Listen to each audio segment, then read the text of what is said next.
Well, MMA DNA is here today with the one and only Alex Perez. Alex Perez fought I think it's almost like 1.5 weeks ago for the UFC Flyweight title against Deiveson Figueiredo. Didn't went the way he wanted, obviously. First of all, I want to thank you for taking the time talking to us. And how are you doing, Alex? I'm good, man. Just hanging out. I'm in Vegas right now because my teammate Louis Samoka fights. So I'm here to help him with the weight cut. I was supposed to be in the corner, but my baby shower's this weekend, so I can't miss that. So I'm just here to help him with the weight cut, be part of the team, and I feel great, man. Yeah, let's talk about that first. You're gonna become a father, right? Yeah, man. You're definitely pumped for that. Tell me more. When is your girlfriend due? And yeah, just tell me when you found out you were going to be a father. So after the Jasur Flamingo fight, she came out and she told me after the fight, it's crazy because me just served known each other for 10 years, and he actually met Christina, so he knows her and all that. So it was like a weird fight for us. And then yeah, we so basically after the fight, she told me, and I was excited. And then she's due February 1st, so this is my last fight for this year. And then at least until the end of February, maybe early March. It's an important thing for me to be there when the baby's born, and obviously help out for the first couple weeks. I'll still be training, but it's going to be a little bit time to get used to, So, yeah, I'm excited, man. I'm having a boy, so I'm pumped. Awesome, man. Yeah. First of all, congrats, obviously, man. Very great news. And yeah, about by the way, about Formiga. Pretty much you beat him and he got cut from the UFC. Were you surprised he got cut from the UFC? Because he's an established name in the flyweight division. He has been there since the beginning. Were you surprised? Yeah, man. I feel like Jasur still top 5, top 10, one of the best guys in the world at our weight class. One thing that people don't understand, like the UFC just ranks the UFC guys. It's not like you have all the guys from all the organizations. There's guys all over the world. And I still feel that Jasur still ranks up in the top 10, top 5, and best in the whole world, not just in the UFC, the whole world. So I was surprised. But it is a business. If you don't draw or stuff like that, I can see maybe, why people are getting cut, things like that. But it sucks. Me being his last fight kind of sucked. That's definitely not what I wanted to happen. But it's a business, and I need to feed myself and my family, and just like he does too. So like I said, it wasn't my intention for me to beat him and then get cut. Obviously I want him to be with us with the UFC, but it's just the way it played out.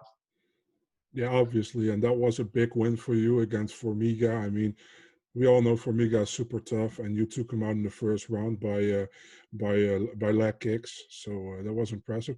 That made you actually was you were supposed to fight Brandon Moreno 1.5 weeks ago, but Cody Garbrandt fell out due to an injury, and you took the spot. You fought Deiveson Figueiredo. Um, Leading up to that fight, how did you feel? How was the weight cut? How was everything going? Everything was good, man. Probably the best weight cut I've ever had. Usually it takes me a long time to get down 25. It only took me about 4 hours. And I was on weight the night before. So I didn't wake up in the morning having to cut weight. I was the first one on the scale. Easy cut, man. Camp was great. I brought in Ricky Simone to help me out. Little short, stocky guy with a lot of power. Brought him in. Great training partner. He's fighting on the January 16th. Body felt great. Everybody goes into a fight, little bruises here and there. Nothing like major. I felt great, man. Just I said time and time again, it's whoever clocks in, and I clocked in. Just he clocked in too, and just one of those things that shit happens. Yeah, true. Um, about the fight, not wanting to get everything up because it's still fresh probably for you, but if you talk about the fight, you were going for a takedown, you for a single leg. What happened at that moment for you, in your point of view, that shouldn't happen in your opinion to get the fight ended the way it ended? Um, Honestly, I felt just like I felt like I was doing great in the fight. I felt that the fight only lasted 2 minutes, but I wasn't backing down from him, and he kind of seen that, and I felt like I was doing great. Establishing my range. He was getting his range, so when I shot, I actually got like knocked off. Like I went to fake a shot, and he kind of like pushed me into it with a hook, and I shot in. Um, like I wasn't hurt or anything. It was just kind of like a more off balance thing, and I shot in. Honestly, man, it was like I did something good, and he did something great. Like I did. I saw my coach. I didn't even notice that hand was around my neck. It was that quick. I mean, I don't know how it looked on. I haven't really watched the fight, so I don't know how it looked. I looked on film, but yeah, he reached over, and I messed up by when I lifted him. I actually made it tighter. I was doing it during training, but I also was pulling down on the opposite side, like pulling him this way so I can get more leverage, and made a simple mistake, man. Kind of brain farted, and that's the way the fight went. Yeah, and not trying to get anything up or anything, but many people were complaining about two fence grabs from Deiveson while you were trying to take him down, and it kind of prevented him from going to the ground, and he could get into another angle to get a better hold of you. I don't know. Have you seen that? I remember because like I said, that I'm like, man, I've been having nightmares about this fight. I think about it a lot. But I'm gonna like it's just one of those things, man. Shit happens. There's no excuse for me losing. If he was just a better guy, yeah, like everybody could say like, oh, okay, you take him down at the cage, it would be a different angle. It might be a different fight. But the whole point is, if I did, and I didn't do it. So to me, it doesn't matter. The guy was just a better guy, and he won. There's no excuses, no nothing. He was just better that night. I believe 9 out of 10 times I beat him. I mean, I believe that every fighter thinks that after they lose a fight, 9 out of 10 times they beat someone. Yeah. That one time, I mean, it wasn't like we weren't prepared. I trained with Givo Santana, the arm collector. And I mean, we drilled everything. I was fully prepared for the guillotines. I just made a simple mistake, brain farted to like I said, I didn't think for about a split second, and that's what people don't understand. This game's about seconds, inches. That's what separates the top guys in the world, by inches, and by seconds. And he capitalized on a great opportunity. Yeah, respect, man. It happens. You'll be back. You just said you won't be back this year. You come back next year. Where do you see yourself in the division right now? You're obviously still in top five. There are some matchups that are being made right now. We got Deiveson against Moreno next week. We have, I think, Benavides Askarov is in the works. Pantoja against Manuel Cape is in the work. It's happening. Where do you see yourself in the division right now, and what's an opponent you're looking forward to face now after your title fight? Honestly, whoever they give me, I don't like. People always ask me like, what do you want next? I want the next best guy that's in line. I see all those guys lined up. I see that Kai doesn't have a fight. It's nothing personal. Like he's the next best guy that's not that doesn't have a fight. Ranked guy that doesn't have a fight. So Kai, we were supposed to fight. I'm not sure. I forget the other Brazilian's name. Bontovin? Yeah, him. I'm down forever. I'm not a matchmaker. I'm here to fight the best guys in the world. I've said it time and time again. To be the champ, you got to beat everybody, clear out the division. You know, obviously I didn't win on a couple weeks ago. I still got. I mean, all I got to look at is, hey, what's next? The next thing in line is the next best guy. It doesn't matter to me, ranked or not ranked. I'll fight whoever. I'm here to fight. That's why I fight. I fight. This is my living. I don't get paid to sit on the couch. Ranked, not ranked. Let's get it going. Cool. Yeah, and let's say the flyweights, man. I mean, how happy can we be that the UFC kept the flyweights on the roster? And definitely you. There's a moment that you went to bantamweight. Was it because of the UFC were thinking about scrapping the flyweight division? Yeah, you know, like it was kind of weird because they were like cutting guys, and I'm big enough to go to 35s, Mm-hmm. and I could compete with those guys. Some guys weren't. Like I said, I wish like even against Deiveson, I hate him because he beat me. As a person, I don't know him personally. You know what I mean? I don't ever wish any ill will against a person, and I don't wish for them to ever get cut from, a work or stuff like that. But it was like, man, thank God that I still have a job because I was able to move up to 35s and then be able to come back down. You know what I mean? I have a home at both weights if I really wanted to. And it kind of sucked when I seen guys getting cut because, I mean, this is what people do for a living. And I know getting cut going to the original scene, you're only making a couple $1,000s when you're getting paid X amount from the UFC. It sucked, man. It broke my heart. But like I said, it was like, thank God I still have a job. Definitely, man. I think it was crazy at that time because, like, every 125 fight that got made, everyone who was losing, they got cut. And you went to 135. You fought De La Rosa, right? Back Yeah. then at 35.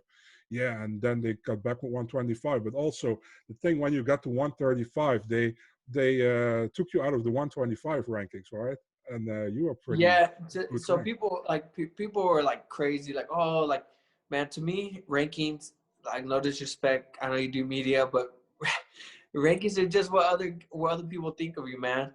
Like, these guys are doing the rankings sometimes. Like, I seen Shane Burrows, he fought Josh Emmett and Yeah, lost to a guy that was ranked above him or ranked right underneath him.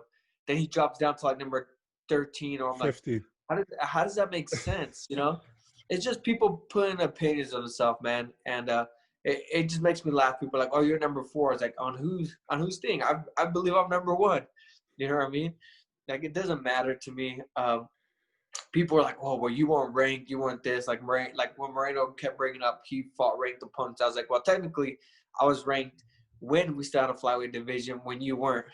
You know. Yeah. Second of all, like, he kept bringing up the Sergio Perez and Deiveson Figueiredo. Like, those guys are no longer in the UFC. I wasn't even in the UFC, so you can't bring old acclimates into the conversation. You know. Um, like, it's just things like that kind of like threw me off. I was like, people were saying like, oh, you don't deserve a title shot. I'm like, why? Like, I just beat the guy that he went to decision with. You know what I mean? Yeah. Like I said, it's all stylistic fights. Like, who knows? Moreno might be able to beat him. And you know what I mean? For me, I want Moreno to beat him because it's easier for me to get to the title shot because they don't do rematches super quick. Yeah, I understand. You know what I mean? And I think it's a fun fight between me and Moreno. I also even if Deiveson wins, I feel like maybe two, 3 fights, I'm back in the title hunt. Cody Garbrandt says he's coming down. Okay, great. I'll let him come down. I'm not fighting until March anyways. So, you know what I mean? It's not like I'll be holding up the line or anything. Not too many people are gonna be holding up the line. It's just a weird little thing right now with the whole flyweight. So we'll see what goes on. But yeah, I just don't believe in the rankings, man. The rankings are just a number by someone's name, by someone's opinion. I just want to clarify this because you say you're a member of the media, the rankings. I also don't put many, how do you say that, many value in the rankings because I don't agree with them a lot. I don't agree with them, honestly. So, but the thing is with the rankings, I can give you an example that is kind of important. Back when Habib was supposed to fight Holloway in New York, remember? And then he got Al Iaquintas.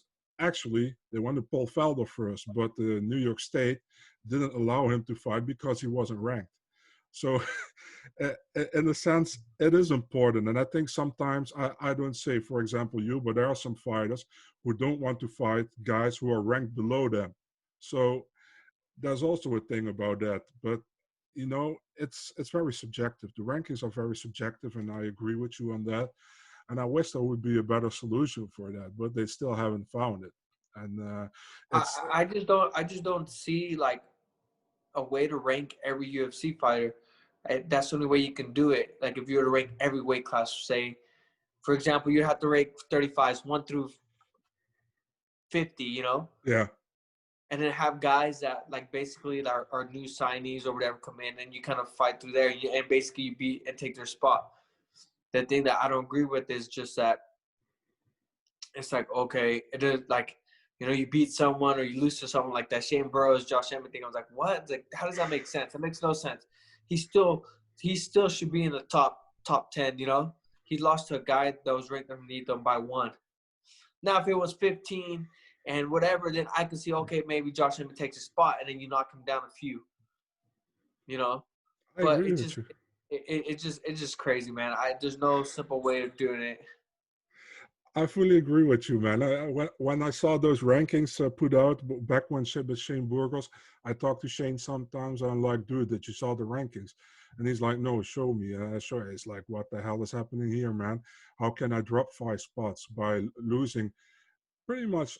First and second round were close, Third round he got knocked down twice, but it was a close fight altogether. So how can I drop 5 spots by losing to a guy like Josh Emmett, who I think he didn't even move up 1 spot by winning that fight. So it was like, Yeah, it's just weird.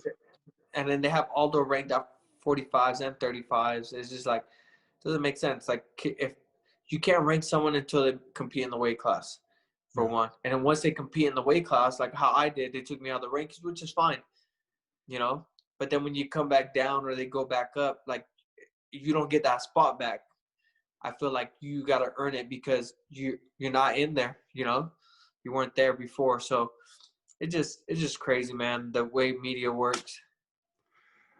I can't agree more, man. But you know that. So I also listen, man. I know there are some guys in those UFC rankings who I know, and I know they watch every single UFC event and they know what they're talking about.